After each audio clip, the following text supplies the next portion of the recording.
Assalamualaikum warahmatullahi wabarakatuh. Saya Muhammad Zulfazli bin Muhammad Rashid akan membentangkan satu topik perancangan iaitu bertajuk perancangan pembelajaran secara maya dalam pengintegrasian dasar teknologi maklumat di sekolah rendah. Abstrak yang boleh saya terangkan di sini iaitu pengetahuan mengenai pertumbuhan dan perkembangan adalah sangat penting dalam memacu perubahan bagi menjadikan sekolah yang berkualiti seterusnya menjamin ke arah kemenjadian murid yang lebih efisien. Secara keseluruhannya, kertas konsep ini dihasilkan agar dapat membantu pihak pelaksana dapat menyediakan strategi pelancangan atas dasar teknologi maklumat dan komunikasi iaitu TMK dengan menyatakan peranan dan tanggungjawab pihak-pihak yang bertanggungjawab khususnya sekolah rendah dalam mengurus pentadbir dan melaksanakan pembangunan perkhidmatan TMK dalam Kementerian Pendidikan Malaysia. Samping itu, dapat memacu keseimbangan dalam transformasi sekolah khususnya sekolah-sekolah yang telah dipertanggungjawabkan dalam peningkatan kualiti sekolah. Dengan itu, dalam melestarikan penggunaan teknologi maklumat, dalam setiap perancangan dalam pembelajaran adalah satu usaha yang berterusan agar kesinambungan pembangunan TMK dalam dasar pendidikan. Pengenalan yang telah saya buat di sini ialah teknologi maklumat merupakan medium penting pada masa kini agar setiap pelakuan dan aktiviti dijalankan dengan lebih sistematik dan dapat memudahkan pengurusan sesuatu perkara. Krisis global penurunan wabak COVID-19 bukan sahaja menyebabkan pembelajaran dan pengajaran secara konvensional tertangguh, bahkan menjadikan tugasan guru semakin mencabar apabila mereka perlu menyesuaikan diri dengan norma kehidupan dan kebiasaan baharu yang memerlukan proses pengajaran dan pembelajaran dilaksanakan secara dalam talian. Dalam alaf baru yang mengutamakan kemahiran pembelajaran sepanjang hayat, tiada pilihan selain memanfaatkan teknologi dan aplikasi pendidikan dalam talian. Konteks pendidikan masa kini memerlukan guru menguasai dan mempunyai literasi teknologi, komunikasi dan teori dan model yang telah saya terangkan di sini ada. Sebelum saya terangkan teori dan model berdasarkan dasar pendidikan kebangsaan (DBK), TMK adalah untuk semua murid, TMK sebagai alat PDPC, sebagai komponen mata pelajaran dan mata pelajaran, dan juga TMK digunakan untuk meningkatkan produktiviti, kecekapan dan keberkesanan sistem pengurusan. 4 teori yang saya akan terangkan di sini ialah teori instruktivisme yang berkaitan tentang memberi pengetahuan maklumat khusus dengan maksud melatih berbagai bidang khusus, memberikan pengetahuan dalam berbagai bidang atau kepakaran tertentu. Bagi teori konstruktivisme yang kedua, menurut David Thorburn, pengetahuan tidak dapat dipindahkan begitu saja dan dari pemikiran guru ke pemikiran murid. Ini bermakna murid harus aktif secara mental membangun struktur pengetahuannya berdasar kematangan kognitif yang dimilikinya. Teori ketiga yang saya boleh terangkan di sini ialah teori kognitif. Teori kognitif merupakan teori yang sering digunakan di dalam kelas abad ke-21 iaitu PAK 21. Menurut Jean Piaget, teori kognitif lebih menekankan bahawa pembelajaran adalah suatu proses yang terjadi dalam akal fikiran manusia. Dan teori terakhir yang saya terangkan ialah teori manusia komputer. Teori ini menjelaskan mengenai ilmu yang mempelajari bagaimana manusia berinteraksi dengan komputer dan pengaruh dari interaksi antara manusia dan komputer. Antara aplikasi teori interaksi manusia komputer ialah guru dapat membuat perancangan pengajaran untuk PDBC yang akan dijalankan.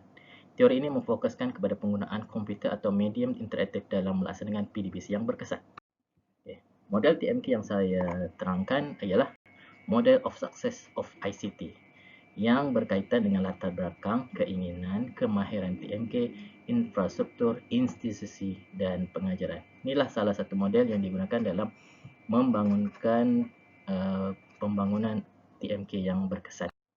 Dua artikel yang tadi saya pilih ialah Using an Online Tool to Support School-Based ICT Policy Planning in Primary Education, dan kedua ICT Policy Planning in Context of Curriculum Reforms, Disentanglement of ICT Policy Domains and Artifacts.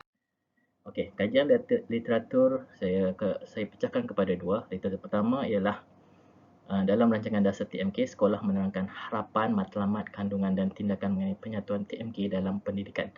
Berdasarkan tinjauan literatur kajian UN Brush mengenai mengenal pasti satu peringkat sekolah yang penting merupakan syarat sebagai mempunyai visi bersama dan dasar ICT yang terancang.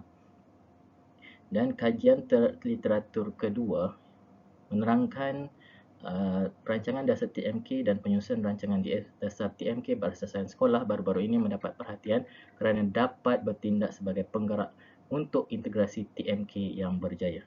Dan menurut Kulbahar, berpendapat bahawa perancangan dasar TMK adalah jauh lebih memberikan masalah yang timbul semasa proses. Okay.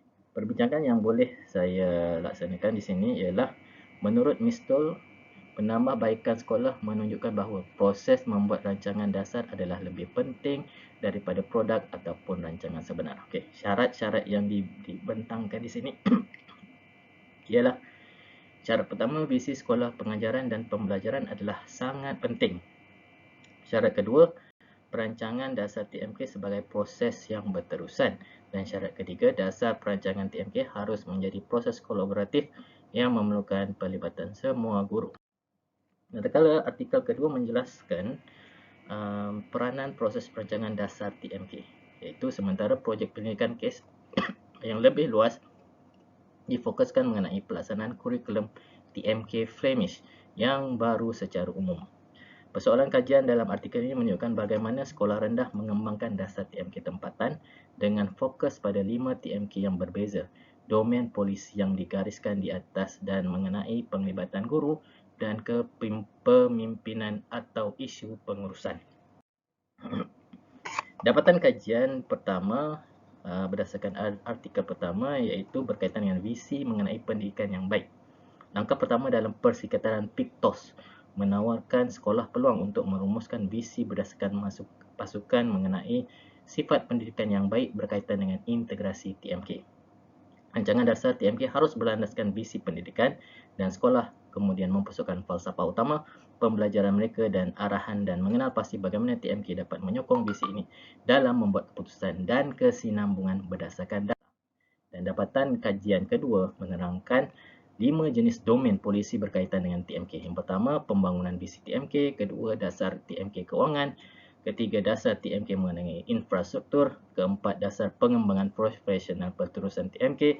Dan kelima, dasar kurikulum TMK. Isu-isu di Malaysia.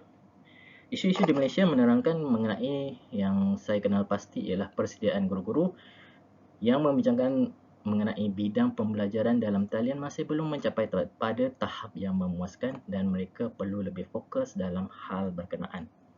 Dan isu yang kedua ialah penggunaan TMK dan pembelajaran secara maya belum mencapai tahap yang optimum.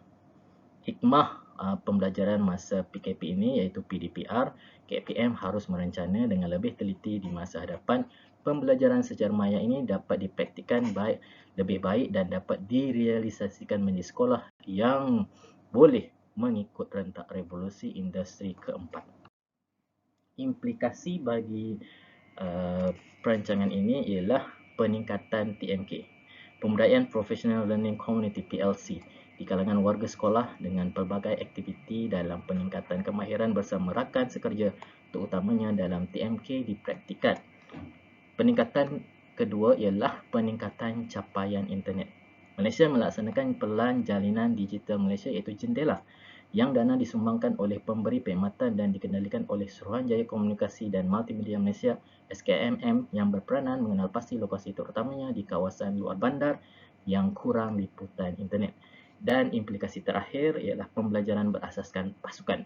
Perancangan dasar RCT dilihat sebagai proses kolaboratif dan pembelajaran pasukan disusun sekitar pengembangan kolaboratif kurikulum dan seterusnya pembelajaran pasukan disusun berdasarkan polisi membuat keputusan. Dan di akhir sekali, kesimpulan yang boleh saya buat di sini ialah perancangan ini harus ditelitai dengan terperinci. Suatu perancangan juga dapat dijalankan apabila suatu organisasi dapat merancang, menyelaras dan memantau pelaksanaan pembelajaran maya. Seterusnya dengan peningkatan literasi dan latihan kepada staf terlibat berkaitan dengan pembelajaran maya. Selain itu, menyediakan latihan sokongan kepada guru untuk membangunkan kandungan pengajaran interaktif akses kendiri. Sekian, terima kasih.